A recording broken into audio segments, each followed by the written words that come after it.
Hello everyone, आज चाहिँ हामी बाबा छोरी अनि म तीनजना आज ड्राई पिकनिक गएको। आजको दिन चाहिँ यस्तो राम्रो घमाइलो दिन थियो अनि त्यही भएर आज हामी घरदेखि नजिकै, धेरै टाढा पनि होइन, घरदेखि गाडीबाट हिँड्यो भने 2-3 मिनटमै पुग्ने ठाउँमा चाहिँ हामी आज गएको।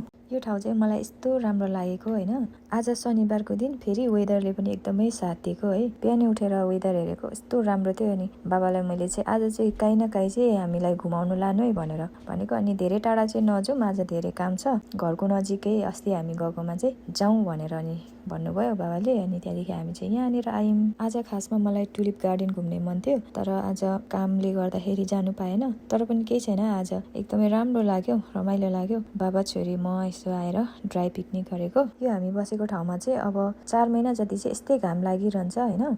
यस्तै घाम लाग्ने, घरिघरि पानी पर्ने, एकदमै मौसम राम्रो हुन्छ, बाहिर निस्किने मौसम हुन्छ। अनि यो समयमा चाहिँ हामी एकदमै बेसी बाहिर निस्किन्छौँ। अरू बेला पनि हामी त निस्किरहेको हुन्छौँ, तर अरू बेला चाहिँ यो ठाउँमा एकदमै पानी परिरहन्छ क्या। अनि त्यही भएर बाहिर निस्किनु गाह्रो हुन्छ।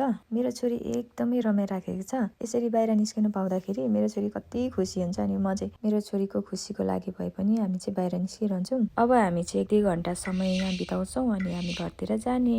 अघिसम्म मेरो छोरी सुतिरहेको थियो, अहिले चाहिँ उठेर एकदमै मेरो ब्याकग्राउन्डमा उसले हल्ला गरिरहेको छ, मोबाइलहरू हेरिरहेछ, आवाजहरू निकालिरहेको छ मेरो छोरीले। अब भोइस ओभर पनि गर्नु पाउँदिनँ। हामी चाहिँ अनि चटपटे बनाएर खाने भनेर त भुजा पनि बिर्सिरहेछ अनि पस्किने चम्चाहरू पनि बिर्सिरहेछ, सबै कुरा बिर्सेर आएको क्या हामी चाहिँ आज। तर पनि यसो दुःख सुख सुन्तलाको बोक्राले चाहिँ चम्चाहरू बनाएर खायौँ। घाम चाहिँ कस्तो मजाले लागेको थियो, तर घरिघरि चाहिँ खतरा गरी हावा चलिरहेको थियो। हाम्रो छाता चाहिँ उडाएर पर लगेर अनि बाबाले ल्याउनु हुँदैछ।